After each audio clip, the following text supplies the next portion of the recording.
Dans les modes d'action, on distingue classiquement 3 moments très spécifiques pour agir.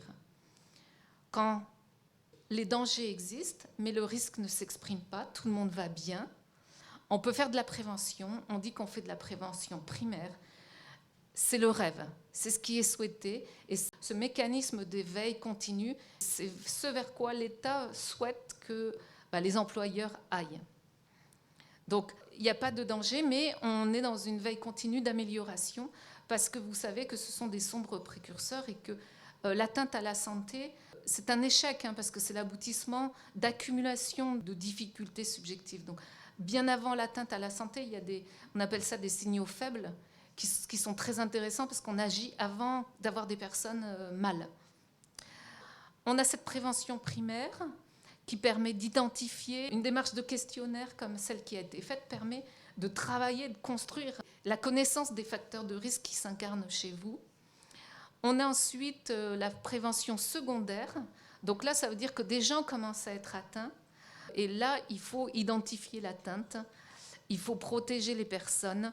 Alors, ce que je voudrais dire à chacun d'entre vous, on est tous des veilleurs et des lanceurs d'alerte éventuellement et des soutiens de nos collègues. Donc, il faut être vigilant auprès de nos collègues. Mais par contre, s'il y a un mot à retenir, soyez discrets. Parce que les solutions, elles se construisent aussi en toute discrétion. Et par contre, appuyez-vous sur les acteurs de la santé au travail qui sont chez vous. Appuyez-vous sur votre encadrement. On a parlé d'une délégation de pouvoir. Et votre encadrement est là en soutien.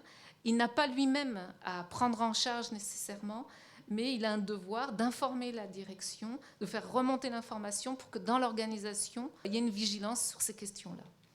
Et puis la prévention tertiaire, là on est dans le curatif. La main est donnée aux personnes en responsabilité et en charge, et qui construisent et qui doivent accompagner. Donc là on a les RH, on a la médecine du travail, on a les directions.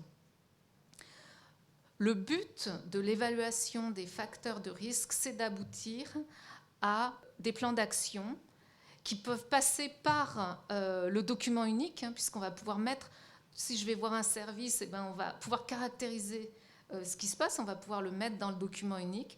On va chercher à élaborer des plans d'action. Les plans d'action, les meilleurs plans d'action ne sont pas les plans d'action qui sont pondus par un expert qui vous enverra une facture honorable. C'est aussi des plans d'action qui sont discutés dans un dialogue avec vous qui connaissez vos métiers. Donc, faites-vous accompagner, mais c'est vrai que ce sont des démarches de prévention qui sont comme une conduite de projet dans l'établissement. Voilà, si on veut vraiment progresser. Donc, vous avez vu, il y a vraiment le curatif, la prise en charge des dysfonctionnements, et puis faire de la veille pour progresser. Voilà ce que je voudrais dire. Donc, les 4 axes d'action de la prévention primaire, je ne vais pas les détailler parce qu'on va s'arrêter. On ne voulait pas que ce soit trop long. C'est travailler l'organisation du travail, travailler avec les ressources humaines, repositionner les gens. Vous voyez bien que les RPS, c'est une question d'un individu, sa subjectivité, ce qu'il perçoit dans son rapport à l'organisation. Donc, les RH, l'organisation ont de l'importance. Le rôle des managers, des encadrants est très important puisque c'est eux qui sont auprès des équipes, c'est eux qui prennent des décisions, c'est eux qui font des arbitrages.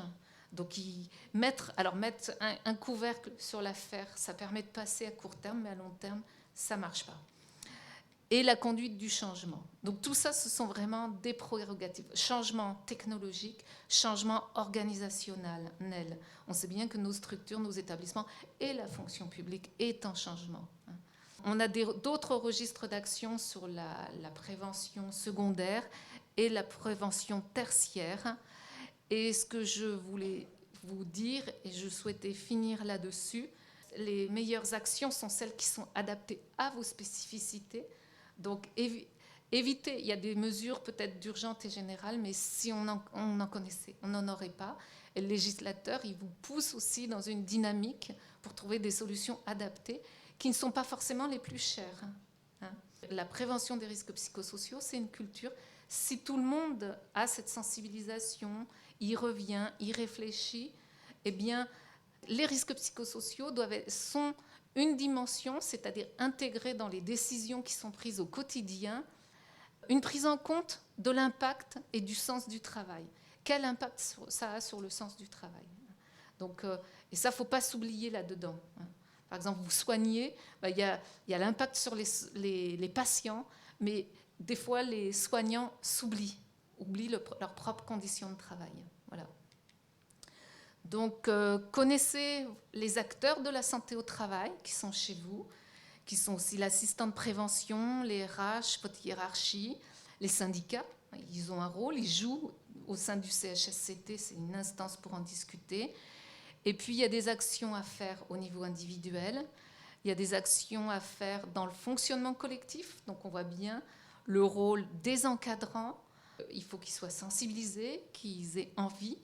Le rôle de l'organisation du travail, parce qu'il n'y a pas que les encadrants de proximité. Il y a au plus haut, les choix stratégiques ont des impacts extrêmement concrets dans un geste professionnel aussi simple, très simple. Voilà.